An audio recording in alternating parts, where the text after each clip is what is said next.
Hey guys, it's Lewis. Welcome back to Stone A Problems. Today's topic we are going to be discussing about another legend, um, Friedrich the Great. So what I'm going to be doing is that every single time I finish a book, I'm going to give like my thoughts on it, like I did with the Brothers Karamazov, and it's a trend that I'm definitely looking forward to continuing because I love my reading. Um, And I just finished it, so everything is still sort of processing. I am, to be told, kind of a Germophile, a Prussophile, I guess. Prussia does get a bad rap because of the whole Nazi movement. The Allies did wipe that state off the map at 1954 after World War II because, their train of thought was that all the intrinsic endeavors of militarism and imperialism that was perpetrating throughout society in Germany was all originated in Prussia, which does have its valid points, obviously. I'm not going to give you a giant history lesson, but because I could talk about that for a very long time, and unfortunately, not trying to make an hour video. But yes, I just finished him. I've already known quite a bit about him. Friedrich the Great, he became king of Prussia after his father, Friedrich William I, in 1740, and he lasted all the way to 1786. So the guy was around for a very long time. He was dealing with bouts of sickness and gout and seizures and things of that nature. And that man is a legend, and that man will be forever cemented in history until we are eradicated as a species. You know, that guy really did change the view of the world, whether you are consciously aware of it or not. Another legend that I definitely want to read again soon is Napoleon Bonaparte, and that man, another fucking legend, was a huge student of the 7 Years' War. Was a huge student of Frederick the Great. Napoleon was the guy that really brought artillery to the forefront of modern warfare. To do away with cavalry and cavalry charges, no, it was artillery. But the man who really started that shit was Frederick the Great. He was really about rearmament and updating and optimizing his artillery, making it more mobile. He was the one that came up with the concept of horse-drawn artillery pieces, the 8 pounders, which became famous with Napoleon because Napoleon rose up through the French military ranks as an artillery officer. And he made his name in 1796 with the siege against Britain, and I forgot the name of the port, but yeah. And I just feel like he should be talked about. Like the guy, like honestly, Prussia shouldn't, like Germany shouldn't have even existed after 1763, or no, even 1759. Okay, so he comes into the throne at 17. Like I do want to talk about it quite a bit. So he, like many other men, have a difficult upbringing with their father. So his father was highly militaristic, buying up property left and right from the Junkers, which were called that was the title for the nobles in Germany and Prussia particularly, buying up property, bringing up his military, bringing up his officer corps, all that shit, saving the money. That's all he was doing. And his son Friedrich the Great was the complete opposite, which is usually how it goes. Surprisingly, or maybe not. He was always a Francophile. He loved to play the flute. He was a great composer. He loved poetry. He liked to dress flamboyantly and be with when he was with his mother and learn French. And he hated German language. I think that guy had like a very rudimentary upbringing with German. Like he didn't like the German language. He thought it was barbarian and things of that nature. And when he came of age, I believe it was at the age of 13, his life was, that whole flamboyant side was over. He was brought with his father at Württemberg. I believe it was Württemberg, or it's not these German names. I get confused. I apologize if I got that wrong. Which was a winter retreat for his father, and he was brought up in the military, forcefully, coerced. His best friend got fucking killed right in front of his face. Got executed because he did a dumbass fucking plan to escape into another fucking into I forgot what the electorate was. Just because he didn't want to deal with his father anymore. His father was basically browbeating, constantly supervising him, had snitches all around him, made sure he was on his shit, make sure he was earning, and he was constantly budging away and budging away and budging away. But when that whole episode came around, I guess because he's known to be very gay. He's gay, homosexual. There's no ifs, ands, and buts about it. It's always been taboo to speak about that particular topic because for a while, if you're gay, you're automatically like placed on a lower level, even though that doesn't make any sense. Like Alexander the Great was gay, or not maybe not gay, but like bisexual, like men as well as women. So during that episode, he tried to escape. His father was this close to executing him, and executed one of his co-conspirators right in front of him. He was stuck in I forgot the name of the castle for the prison, Spandau. It was Spandau. The name of the prison is called Spandau. And he was forced to look at his friend, possibly gay lover, guillotine in front of his face. And obviously that's gonna really traumatize you. But after that episode, during like a year or two, basically in captivity, house arrest, he started changing around and became a militaristic motherfucker. I guess he was just waiting to bide his time, till his father croaked. And he did, I believe, in May something in 1740, and that's when he ascended the throne. I believe he ascended the throne June 6th. June something. But whatever. I'm not going to get all the dates right. So, and he immediately started, doing the complete opposite. He built up an opera when his father really hated music. He thought it was a waste of time. He thought it was for fucking gay people and wasting their fucking time. His dad was highly Old Testament Christian or whatever. Thinking God is wrathful and you have to be on pace. Now your God is going to fucking punish you and punish your country for not doing what you're supposed to be doing. And that's what he did. He built up an opera. He started getting a whole bunch of gay-ass art, like literally homoerotic art. But he started becoming more like his father. Like the apple didn't really the apple didn't fall far from the tree. Sorry, all those F's. He was militaristic. Within 6 months, he caused a whole fucking war because he conquered Silesia. Like during the 1740, Austria was going through a severe crisis and financial crisis. They were losing wars, broke. And then I believe it was I forgot the name of the emperor right now. It's not Joseph II. Forgot. Austrian emperor. He was gonna die. He died without any male heir, and then that's when he came out with the pragmatic proposition or pragmatic solution or whatever to pass the throne on to Maria Theresa, his daughter. In a machista world, women don't get inheritances. They don't get inheritances. They don't have any leeway for that to be Roman emperors. So when that happened, there was a whole crisis going on. A lot of people signed off on it, saying they were saying they say yes, but when people smell blood in the water, people are going to take advantage of it.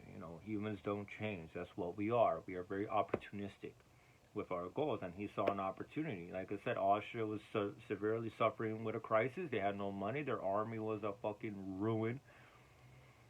They even had opposition in the nobles for Maria Theresa, a woman, to be the emperor of Austria. Doesn't really go that way. France was reeling from Louis XIV's great war escapades. The guy was like fucking emperor for like 60 years or some shit, constantly waging war. They were broke. They were broke as fuck. So France, the hegemon for a very long time, was inactive. It was not going to be able to do anything.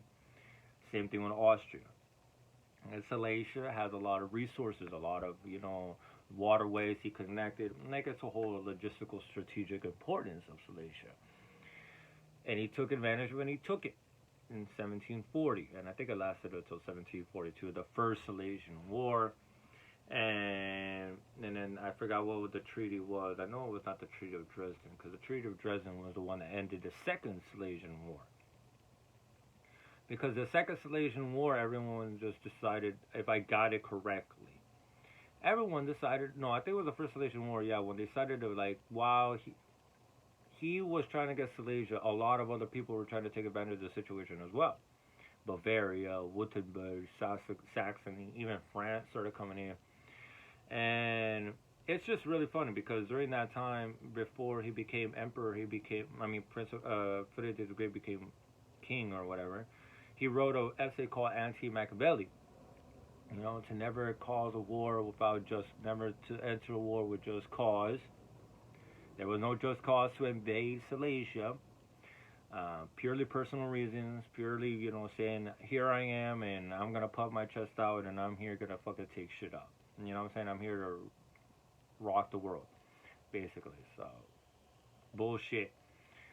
Not to betray your partners or your allies, which is what exactly they did, because during the Second Silesian War, it was just basically confirming his possession of Silesia, and they were still going through the crisis of who's going to be the next Holy Roman Emperor, because Maria Theresa wasn't going to do it. She was trying to get her husband in on it.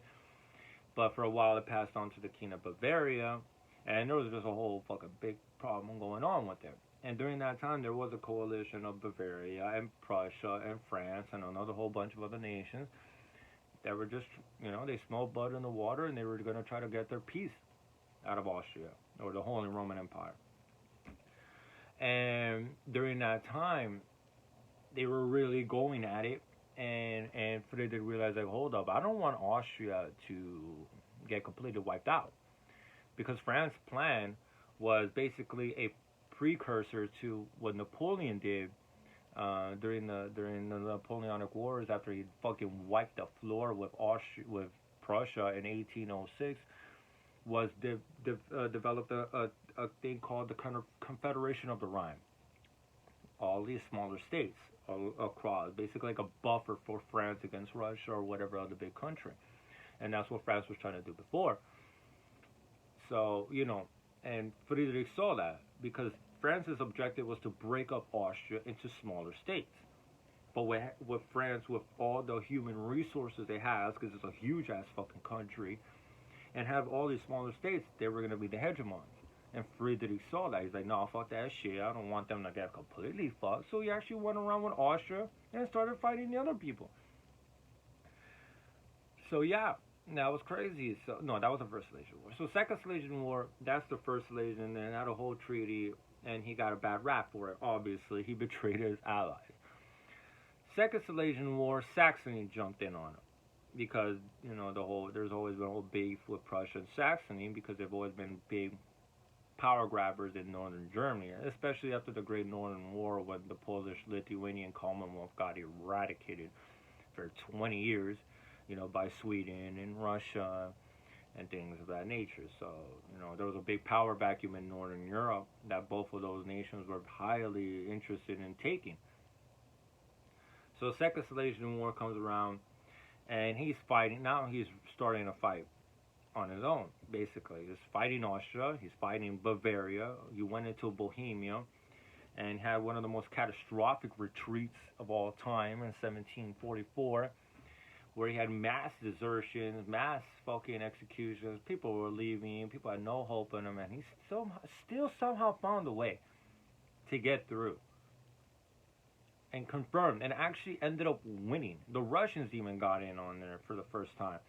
And he beat the Russians, and he beat the French, and he beat the fucking Saxons. Like, he walked in on Dresden, which is the capital of Saxony, during that time, and the Treaty of Dresden confirmed his fucking possessions of Silesia.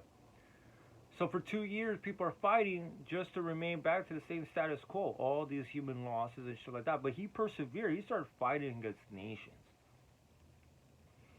And then after that, you know, people don't like it when you come in as a fucking newcomer and just start changing things around, right?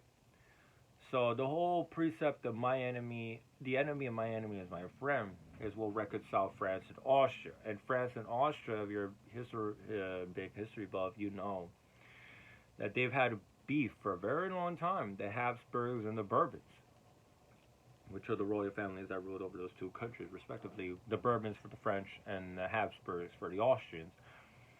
And they're like, yo, we don't fuck with Prussia. We don't fuck with them. Like, he's too bold. He's like, what the fuck is this guy doing? Think he can just walk in here and take whatever the fuck he wants. So they made an alliance, a non-aggression, a defensive pact, but it was bullshit. I think it was a 17. What year was that shit? 1752, 1754, something of that nature. And Russia got on in on too. They made a treaty with Russia. Russia didn't fuck with Prussia either. And they're like, yo, what the fuck is up this with this eastward expansion? They're trying to be the hegemons as well. So Frederick saw that and he's like, hold up, I'm not gonna let these motherfuckers jump in on me. You know, he wasn't gonna let them build up their army, build up their forces, build up their plans. He's like, fuck that shit. I'm going to invade first. And he walked in and he started fucking taking over Bavaria. And started the Third Silesian War in 1756. Or some other people call it 7 Years' War. And this book is fucking absolutely fantastic because it literally goes year by year on what's going on. You know, this is a fantastic book. Let me look through it real quick. Slaves were added together, yeah, peace and war, yeah, bro, yeah, 1740, yeah.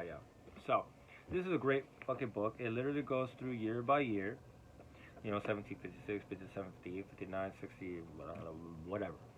And goes on through all the major battles and things of that nature. And out of all the 16 major battles, he lost 8. And he should not have survived that long. You know, I think at 1756 or 1757, you guys asked what that Königsdorf. Oh no, not Königsdorf. Kolin. By the Russians. Whooped. He tried to do some stupid ass fucking maneuver. He got his ass whooped. He shouldn't have survived that. But they didn't press on the advantage. And that's the problem with coalition warfare. Is like they may coincide in terms of a primary objective, but the manner in which they want to do it and the end game is going to differentiate across the different planes. He was fighting against France, Russia, Austria, Saxony. He was fighting against a whole bunch of people. And he pulled the fuck off, bro. Like, he lost so many fucking battles. Like, the Battle of Königsdorf in 1759, which is the only time that the Russians and the Austrians really got together. They whooped his ass. Whooped him. 40% of his army absolutely decimated. I was reading that shit. I'm like, wait, what? How is he Frederick the Great? How did Prussia even remain a state after this? Like, that's what I was reading. I'm like, what the? Well, how do you come back from this? But guess what? Russia was like, I'm going home. Austria was like, we're gonna go back to our borders. We gotta restart. Like, bitch, you just whooped his ass. You're like 40 miles away from Berlin. That's unfortified. You could have taken it home. And they did it. He fucking kept coming back. Like, there were so many battles in the 7 Years' War where anybody else would have just quit. You know what I'm saying? Waved the white flag. But that motherfucker, like, his myth grew because of how many losses he took. You know how rare that is? You know, people, usually come up with this myth of greatness by their invincibility, by their invulnerability, by being undefeated on the battlefield or whatever the case may be. But not him. He kept coming back and coming back and coming back. He fucked up the economy, for sure. He devalued the economy. He started fucking with the money just so he could keep fighting the war. He fucked up. He fucked up the economy really bad afterwards, obviously. You know, he devalued the currency. He did whatever he needed to do to keep the war going. You know, to keep paying the soldiers, to keep the revenue, to keep the supplies coming in and things of that nature. But he pulled it off. Like, how the fuck? He went against three major powers. Okay, like it's not some little fucking states or whatever that have a troop of 10,000 soldiers. No, he's fighting against Russia, which is what's coming up during that time and was going to continue to rise with Catherine and Catherine the Great. She's called the Great also. Maria Theresa and Joseph II. I mean, France had a stupid King Louis XV. He was a jackass. So, but still, three great powers, and he went through it. And he got through, and he was able to keep Silesia, and he was able to keep these fortresses in northern Saxony because now it brings all the rivers together, and with that you basically control all the waterways and communication. So that's a whole lot of revenue coming in. There was no airplanes back then, and it's just fucking shit. Like I read that and I'm like, fuck, I admire him even more now. And he was what some people call a philosopher king as well. He didn't like Jews. People really don't like Jews. But he was enlightened, he really did allow public rhetoric to start taking over the public sphere, the whole enlightenment thing. This guy was fucking a fucking genius, an absolute genius. Like he obviously had his flaws, and he had a low opinion of the public. He thought they were idiots and they were arrogant. Like, who the fuck are these low ass fucking peasants talking about me and giving opinion about me and what I should do? Who the fuck are you? But he still allowed public rhetoric. A lot of people give him credit. They're the ones that under his reign, Germany was able to create the General Code, which is basically the beginning of a parliamentary system. I mean, what a lot of people can argue, or a lot of people do argue. He was suppressive, but he did allow people to talk. He would bring out essay contests and things of that nature, really get people going. He was part of the Freemasons,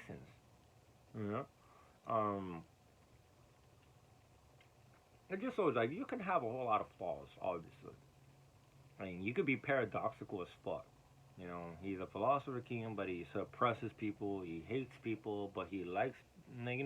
He had a low opinion of Rousseau, Jean-Jacques Rousseau, the philosopher that was basically exiled from everywhere he went to. But he loved Voltaire. I'm not even gonna try to say it. It's fucking French. I don't know French. Voltaire, a very famous writer, obviously. So, but dude, like, that guy got through impossible odds. And all of it is luck. Like at the end of the day, yeah, you can have all the talent in the world. You can try your best, but you really do need some fucking luck. And that guy got lucky as fuck. I'm telling you, he should not have survived the 7 Years' War, and yet he did. And he died in old age. He didn't die in battle or anything like that. He died in his deathbed, in pain, admittedly. But still, that guy left a fucking what is it? A legacy that is going to live forever. People are going to be talking about him and writing about him forever and ever and ever.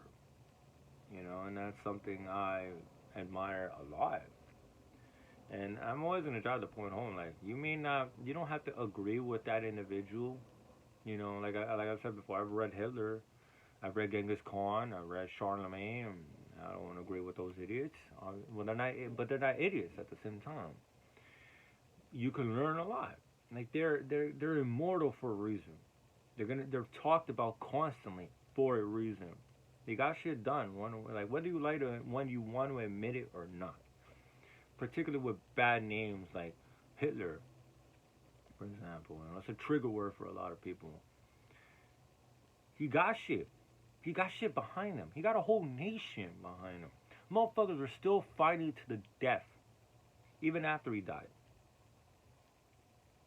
You got a whole nation behind him. Look at Stalin. Stalin got away with mass genocide, with mass murder. People talk about Hitler. Hitler ain't shit compared to Stalin. Hitler ain't shit compared to Mao. Those two motherfuckers got away with genocide. But guess what? You can still learn from them. Like obviously, Frederick is not on that level. He didn't cause mass genocide. Um, and he was very autocratic.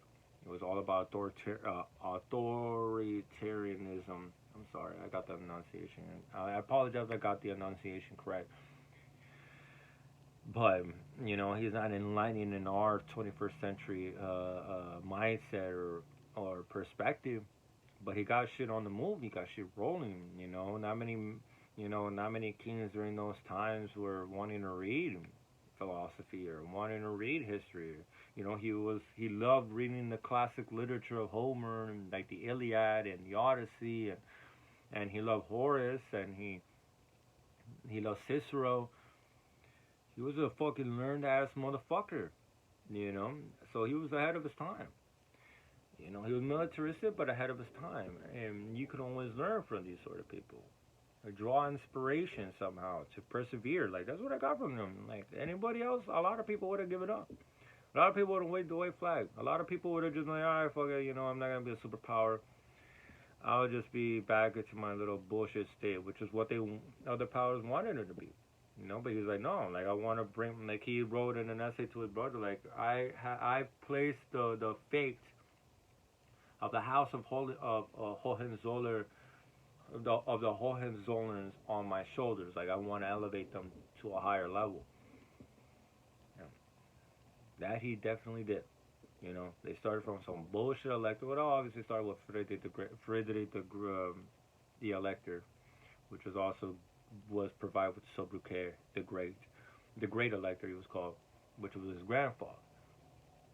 But they were just a tiny elector like 200 years prior, 100 years prior, and look what they did after. Like obviously a lot of it doesn't do good, with the Nazis, and you had, that they used the state of Prussia to basically start dominating after 1933 when Hitler put Hermann Goering in charge of the police in there, and they really started taking advantage of the political situation because Prussia was obviously the biggest state in Germany.